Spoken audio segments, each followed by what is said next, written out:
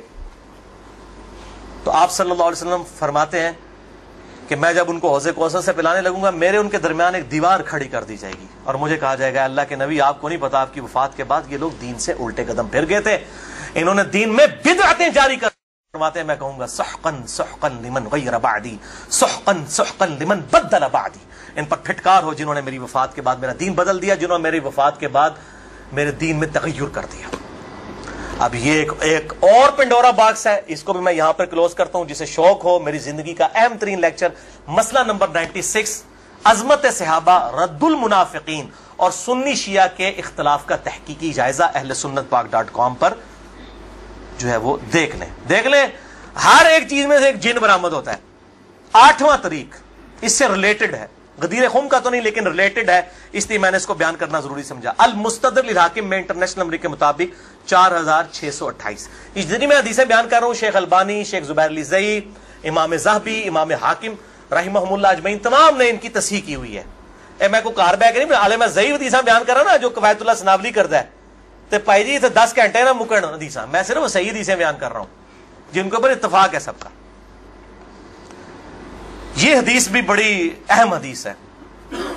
ابو ذر غفاری کا غلام تھا ایک ابو ثابت، وہ کہتے ہیں میں جنگ جمل کے بعد حضرت ام سلمہ ہماری جو ماں ہے جو آخر میں فوت ہوئی واقعہ کربلا کے بعد بھی، ام سلمہ ام المؤمنین رضی اللہ تعالی عنہا و علیہ السلام، کہتے ہیں میں ان کو ملنے گیا. اماں نے پوچھا، اماں ام سلمہ ہوتے اگر میں لیکچر دیا نا بنو امیہ کے خلاف جتنی حدیثیں ہیں نا، جتنی حدیثیں ممبروں پہ لعنت کرنے والے کے خلاف، سیدنا علی کو گالیاں دینے والوں کے پر عتاب، سب کی سب ام سلمہ سے ہیں. ام سلمہ پہ اگر ایک میں پورا لیکچر دے سکتا ہوں کہ انہوں نے جو بنو امیہ کے خلاف حدیثیں روایت کی ہیں ام سلمہ نے، نبی صلی اللہ علیہ وسلم کی بیوی. ایک وہ بریلوی دیوبندی اہل حدیث شیعہ نہیں تھی بھائی، نبی صلی اللہ علیہ وسلم کی بیوی تھی. یہاں پر بھی ام سلمہ کو وہ تابعی کہتا ہے میں تو جمل سے آیا ہوں. تو انہوں نے پوچھا کہ بتائیے جنگ جمل میں کیا حال ہوا. ان کا اماں میں جنگ جمل میں جو ہے وہ سیدنا علی کا ساتھی تھا. اچھا، کہتے ہیں لیکن صبح کے وقت جب میں نے اپنے مخالف لشکر میں سیدہ عائشہ کو دیکھا تو میرا دل ڈولنے لگ پڑا کہ یہ ٹھیک ہے یا وہ. حالانکہ وہ تو کتنی حدیثیں ہیں کہ میری ایک بیوی پہ ہوب کے کتے بھونکیں گے. حدیث ہوب پہ پورا باب شیخ البانی نے باندھ دیا. میں نے 72 حدیثوں میں نقل کیا سیدہ عائشہ پہ کتے بھونکے، اس کے بعد پوری زندگی روتی تھی. وہ تو ابن زبیر ان کو آگے لے گئے، اس کے بعد سیدنا علی نے ان کو معاف بھی کیا. اور ایک الگ سے ایک ٹاپک ہے، مسئلہ 101 میرا دیکھ لیں. بہرحال سیدہ عائشہ رضی اللہ تعالیٰ عنہ کو دیکھا دل ڈگمگا گیا. کہتے ہیں پھر میں نے جب ظہر کی نماز پڑھی تو اللہ نے میرے دل کو مضبوط کر دیا کہ نہیں علی حق پر ہے. تو ہم نے جنگ کی اور ظاہر ہے وہ تو کلین سویپ ہوا، سیدنا علی جنگ جیت گئے. تو ام سلمہ نے پتہ کیا کہا؟ انہوں نے یہ نہیں کہا کہ یہ مشاجرات صحابہ مجھ سے کیوں ڈسکس کر رہے ہو، دو ہی ٹھیک نے. انہوں نے کہا ابو ثابت تو نے بڑا ہی اچھا کام کیا، میں حضور کی بیوی ہوں، میں نے خود نبی صلی اللہ علیہ وسلم سے یہ بات سنی تھی کہ قرآن اور علی یہ قیامت تک ساتھ رہیں گے یہاں تک کہ یہ مجھے حوض کوثر پہ آ کر ملے. اس سے مراد کہ حضرت علی زندہ رہیں گے، مراد یہ ہے کہ علی کا جو سٹانس ہے اور قرآن یہ ساتھ ہیں، دونوں علی اور قرآن ساتھ رہیں گے یہاں تک کہ حوض کوثر پہ آ کے مجھے ملے. اوتھے نازمیاں دی لگے گی پھینٹی، حوض کوثر سے تب ملن گے تو پھر یہی کچھ ہوئے گا نا. سحقن سحقن لبن غیر بعدی، وہاں پہ یہ ہوگا. اچھا، تو یہ الحمدللہ سارے طریق مکمل ہوئے. آخر میں 3 حدیثیں بیان کر کے اس کو کنکلوڈ کرتا ہوں. المستدرک الحاکم میں صحیح سند کے ساتھ 4717 نمبر حدیث ہے. ایک طریق شیخ البانی شیخ زبیر لیزئی دونوں نے صحیح کہا، امام حاکم امام ذابی نے موافقت کی کہ آپ صلی اللہ علیہ وسلم نے فرمایا اللہ کی قسم ہم اہل بیت کے ساتھ جو بغض رکھے گا اللہ تعالیٰ اسے ضرور دوزخ میں داخل کرے گا. کہتے ہیں یزید کا معاملہ اللہ پہ چھوڑیں، امام ذہبی نے لکھا ہے کہ سب سے بڑا ناسبی یزید تھا. اللہ پہ چھوڑیں، بغض نہیں تھا. جو ممبروں پر لعنت کرواتے تھے بغض نہیں تھا. یہ پتہ نہیں کیڑی ایکویشن ہے.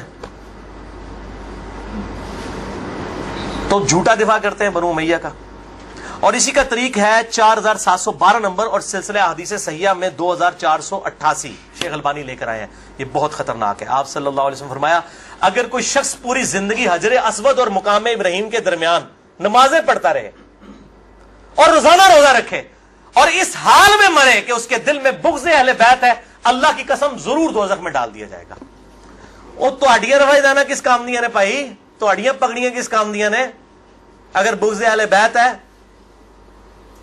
باڑ میں گیا سعودیہ کا پیسہ، باڑ میں گیا ایران کا پیسہ، اپنی آخرت کی فکر کرو کہ نا خوش کر دے پو تسی اللہ دے بندے ہو، ایا کرو. دوسری حدیث امیر المؤمنین سیدنا ابو بکر الصدیق رضی اللہ تعالی عنہ علیہ السلام کا قول صحیح بخاری میں حضرت حسین والے چیپٹر میں ہے، نبی صلی اللہ علیہ وسلم کی بیویوں والے چیپٹر میں نہیں ہے. امام بخاری نو پتا سی کہ اہل بیت کون ہے، اسپیشل اہل بیت کون ہے اور یوزول اہل بیت کون ہے. امام بخاری حضرت حسین والے چیپٹر میں اس کو لے کے ہیں. 3751 سیدنا ابو بکر صدیق رضی اللہ تعالیٰ عنہ علیہ السلام کہتے ہیں کہ محمد صلی اللہ علیہ وسلم کی محبت کو اہل بیت کی محبت میں تلاش کرو. یہ ابو بکر صدیق کا فتویٰ ہے، رفع دین میں تلاش نہ کرو. محمد صلی اللہ علیہ وسلم کی محبت کو اہل بیت کی محبت میں تلاش کرو، اور اہل بیت کو حضرت حسین والے چیپٹر میں لے کے آئے 3751. اور آخری حدیث صحیح مسلم میں وہ ریپیٹ کر لیں 240 نمبر کتاب الایمان میں. سیدنا علی کہتے ہیں اس اللہ کی قسم کہ جس نے دانے کو پھاڑ کر اس میں سے اناج اگایا اور ہر مخلوق کو پیدا کیا، نبی امی نے مجھ سے عہد لیا تھا کہ اے علی تجھ سے صرف مومن ہی محبت کرے گا اور تجھ سے بغض صرف منافق ہی رکھے گا. اب محبت علی کا یہ مطلب نہیں ہے کہ غلوف کرے یا مشکل کشا ماننا شروع کر دے. مراد یہ کہ جو ان کے صحیح جتنے بھی فضائل آئے ہیں ان کو مانا جائے الحمدللہ، اور ان کے دشمنوں سے دشمنی رکھی جائے.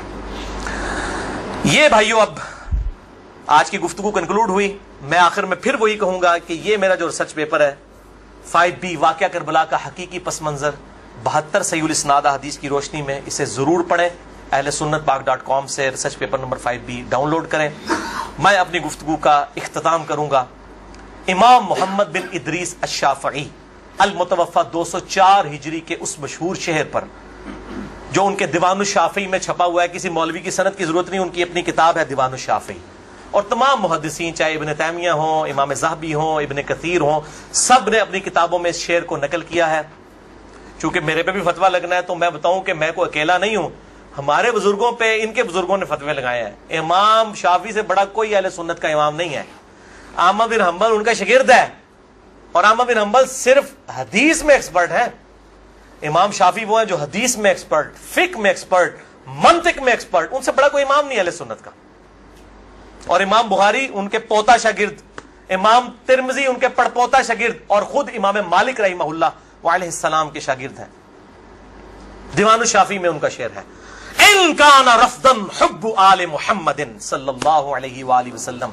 اگر آل محمد کی محبت کا نام تم کہتے ہو رافضی ہونا ہے، شیعہ بھی نہیں رافضی، فلیشہد الثقلان انی رافضی. تو جنوں انس گواہ ہو جاؤ، اے بریلویو دیوبندیو اہل حدیث شیعہ سب کے سب، چاہے جنوں میں ہو چاہے انسانوں میں ہو، من الجنت والناس، وہ والا بھی من الجنت والناس، گواہ ہو جاؤ. فلیشہد الثقلان انی رافضی، ہاں میں پھر رافضی ہوں، میرے رافضی ہونے پر گواہ ہو جاؤ. یہ امام شافعی کا جو ہے شعر ہے. اس پہ میں نے گفتگو کنکلوڈ کی. باقی آپ اس میں دیکھیں. اللہ تعالیٰ سے دعا ہے جو حق بات میں نے کہی اللہ تعالیٰ ہمارے دلوں میں راسخ فرمائے. اگر جذبات میں میرے منہ سے کوئی بات نکل گئی تو اللہ تعالیٰ ہمارے دلوں سے محو کر دے. اللہ تعالیٰ ہمیں کتاب و سنت کی تعلیمات پر عمل کر کے دوسرے بھائیوں تک پہنچانے کی توفیق عطا فرمائے. سبحانک اللہم و بحمدک اشہد ان لا الہ الا انت استغفرک و اتوب الیک وما علینا الا البلاغ المبین. درود شریف ایک دفعہ ضرور پڑھیں. اللہم صلی علی محمد وعلی آل محمد کما صلیت علی ابراہیم وعلی آل ابراہیم انک حمید مجید. اللہم بارک علی محمد وعلی آل محمد کما بارکت علی ابراہیم وعلی آل ابراہیم فی العالمین انک حمید مجید. جتنے بھائی آئے ہیں ریسرچ پیپرز بھی لے کے جائیں، اور جنہوں نے سوال کرنے ہیں 10 منٹ کے بعد میرے پاس آئیے گا، کیونکہ میں ظاہر ہے اتنی گفتگو کر کے پھر جو ہے وہ تھک جاتا ہوں. جزاک اللہ خیرہ، جزاکم اللہ خیرہ، وما علینا الا البلاغ المبین. ٹھیک ہے، اسے بند کر دیجیے.